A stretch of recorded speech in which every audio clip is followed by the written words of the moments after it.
A woman doesn't usually fear losing a man at the moment she hurts him. In that moment, there's distance, justification, emotion, and often relief. The real fear doesn't arrive during the argument, the silence, or even the breakup. It arrives later, quietly when the noise is gone, and the consequences begin to settle. That's when the mind starts replaying moments that once felt ordinary, but now feel irreplaceable. Not the dramatic highs, but the calm, the consistency, the safety that didn't demand attention because it never threatened to leave. And by the time that realization forms, the damage is already done. What most people never talk about is that hurting a good man doesn't create immediate regret. It creates delayed awareness. A good man doesn't respond with chaos or revenge. He responds with distance, withdrawal, with silence. And silence is terrifying when you realize it's permanent. In the beginning, it feels like freedom later. It feels like loss, without a solution. Because unlike excitement, trust does not regenerate on demand. Once it's broken, it doesn't return simply because time has passed or apologies have been offered. This conversation isn't about blaming women or excusing men. It's about understanding emotional patterns that unfold after choices are made. A good man in this context isn't perfect. He's consistent. He's emotionally present. He invests without keeping score. He chooses stability over drama and effort over avoidance. And because of that, his value is often recognized only in his why fear comes after, not before absence. When he's present, his reliability feels normal. When he's gone, it becomes rare. The truth is, when a good man is hurt deeply enough, he doesn't chase closure. He rebuilds internally, and that's where the fear begins. Because what follows is not anger, it's acceptance, not bitterness, but boundaries. And once a man reaches that point, he doesn't return as the same person. The emotional access that once existed is gone, and for the person who caused the hurt, there's no clear way back. This matters because emotional pain doesn't end when a relationship ends. It evolves, it changes form. For men, it often turns into discipline, distance, and growth. For women who cause the damage, it often turns into reflection, comparison, and quiet regret. Not always regret for the relationship itself, but for the version of themselves they were when they had something they didn't fully understand. So, this video isn't about teaching anyone how to win someone back. It's about revealing the 3 fears that tend to surface after a good man is lost. Not immediately, not publicly, but privately in moments of silence in future relationships, and in the uncomfortable realization that some connections don't come twice. What many women don't realize in the moment is that what they are walking away from isn't a man. It's a feeling, and not the exciting kind, not butterflies or fear. Number 1. Realizing emotional safety is gone intensity or emotional spikes. It's the feeling of safety. Emotional safety rarely announces itself. It doesn't demand attention. It doesn't create chaos or drama. It feels calm, predictable, and steady. And because of that, it's often misunderstood as boredom. When a good man shows up consistently, listens without defensiveness, and provides stability without controlling, it can feel uneventful compared to the emotional highs that come from uncertainty. In the moment, the absence of tension feels like a lack of chemistry, when in reality, it's the presence of trust. The fear begins later after the relationship has ended and time has passed. It starts quietly, usually not as regret, but as comparison. A new connection feels exciting at first. New energy, unpredictability, intensity, but slowly patterns emerge. Inconsistency shows up. Emotional unavailability surfaces. Words stop matching actions. And that's when the memory of safety returns. Not as nostalgia, but as contrast. The realization isn't "I miss him," it's "I don't feel as secure as I once did." That's when the fear takes shape. The fear that what was lost wasn't replaceable. A good man offers emotional shelter. Not perfection, not control, not submission, but reliability. He's someone whose presence lowers anxiety instead of increasing it. And that kind of presence is rare. Most people don't realize how rare it is until they experience its absence repeatedly after hurting a good man. The fear isn't loneliness. It's the awareness that calm love might not come silence and the beginning of regret again in the same form. That emotional safety, being able to speak freely, to disagree without punishment, to be imperfect without being abandoned, becomes a reference point. And once that reference point exists, everything else feels unstable. By comparison, what makes this fear more complex is that it can't be easily articulated. There's no dramatic story to tell, no villain to blame, just the quiet understanding that excitement fades. But safety endures. And when safety is gone, the nervous system remembers. It remembers how it felt to exhale, to not overthink every message, to trust consistency. That's why the fear deepens over time, because each new experience reinforces what was lost rather than replacing it. This fear isn't about wanting the man back. It's about fearing the absence of what he represented. A good man doesn't just fill a role in a relationship. He sets a standard for emotional regulation and mutual respect. After that standard is established, chaos becomes harder to tolerate. Even when chaos feels familiar or exciting, it also feels draining, and that creates internal conflict. The mind tries to justify past decisions, while the body recognizes what it once had. The most painful part of this fear is its permanence. Emotional safety isn't something you can demand from another person. It's something that's built slowly through consistency and trust. And once broken, it doesn't reset with time.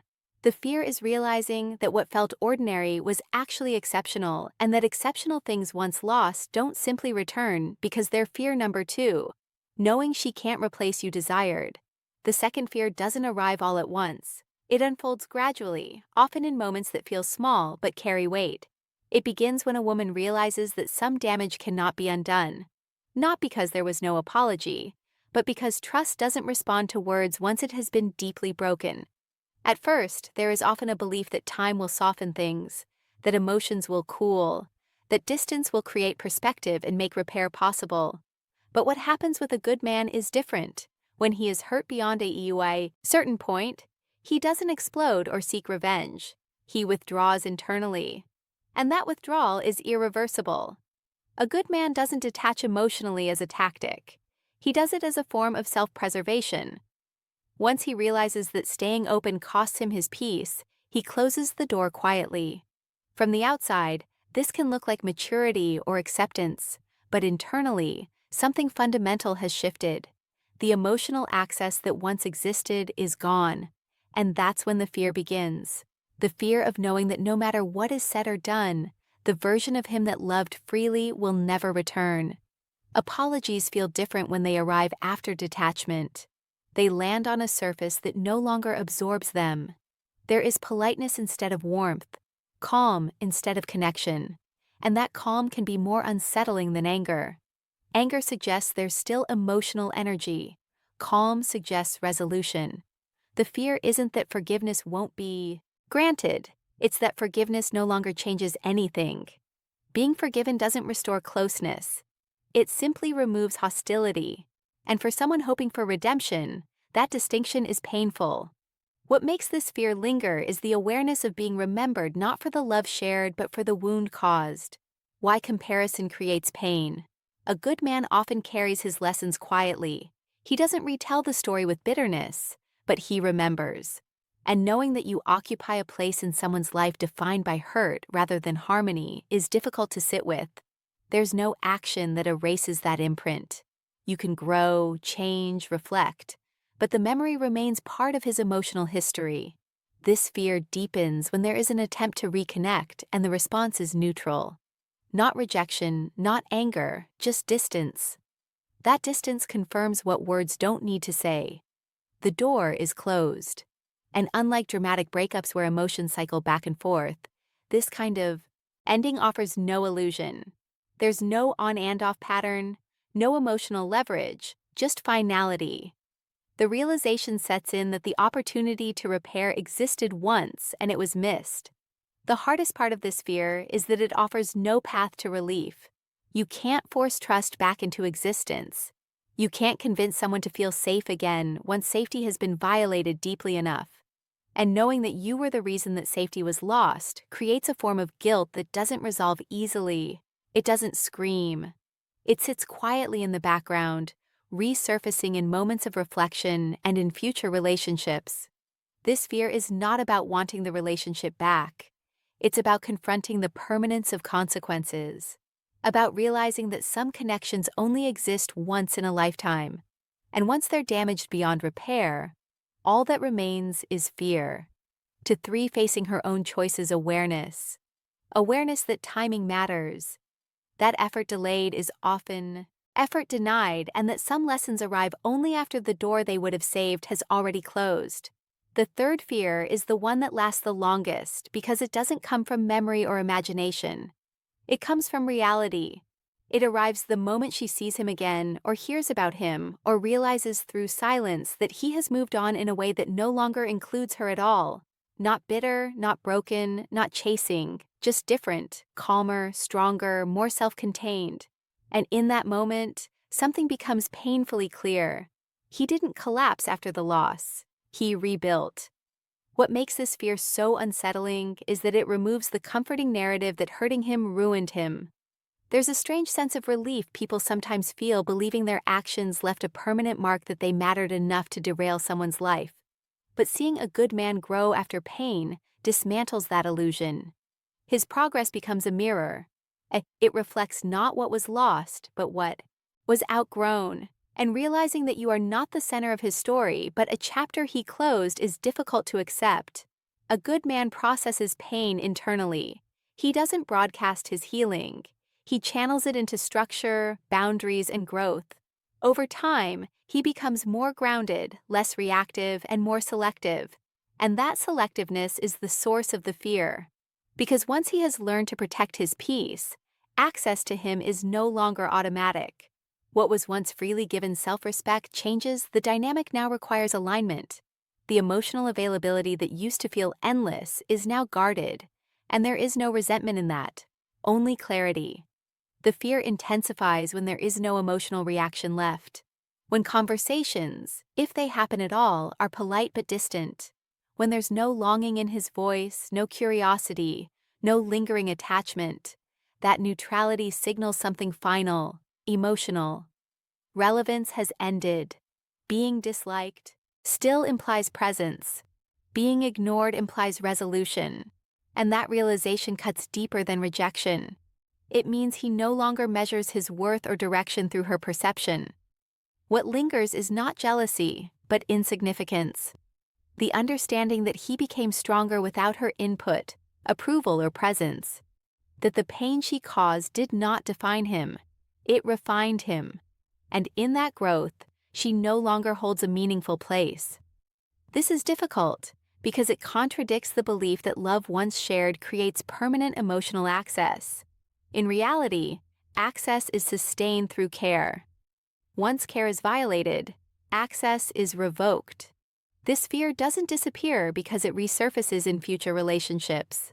When she notices herself comparing emotional safety, maturity, or consistency, his presence reappears not as longing, but as a benchmark. And knowing that she may never again hold that position in his life, that she may only ever witness his growth from a healing without explanation distance, creates a quiet, enduring ache. The most painful part of this fear is its finality. There is no dramatic ending, no confrontation, no emotional resolution, just the steady awareness that he moved forward, not because of her, but in spite of her. And in doing so, he found peace for the one who caused the hurt. That peace is both admirable and haunting, because it confirms that what was lost was not just a relationship, but the chance to grow alongside him. Some losses don't announce themselves with noise or drama. They reveal their weight slowly over time through comparison, silence, and reflection. Hurting a good man doesn't always feel significant in the moment because good men don't punish, chase, or create chaos. They withdraw, they learn, and they move forward. And by the time the impact of that loss is fully understood, there is nothing left to negotiate with. Only acceptance. This isn't a story about blame or about who was right and who was wrong. It's about awareness, about understanding that certain kinds of love are quiet, and because they are quiet, they are easy to undervalue. Emotional safety, trust, and consistency don't demand attention, they final truth. Value is felt in absence only demand respect. And when that respect is broken, the consequences are not loud, they are permanent. For men watching this, understand this clearly. Your value is not measured by who stays when you tolerate disrespect, but by who remains when you maintain your boundaries. Becoming distant after being hurt is not weakness, it is self-preservation. Growth after pain is not revenge, it is clarity. You don't owe access to anyone who did not protect your peace. For women, the truth is just as important. Not every lesson comes with a second chance. Some people enter your life to show you what stability feels like, not to stay forever. And recognizing that, too late is one of life's quiet regrets. Not because love ended, but because something rare was mishandled. The truth no one talks about is this: good men don't leave behind scars, they leave behind standards. And once those standards are set, they don't disappear, they follow both people forward. One is growth, the other as reflection.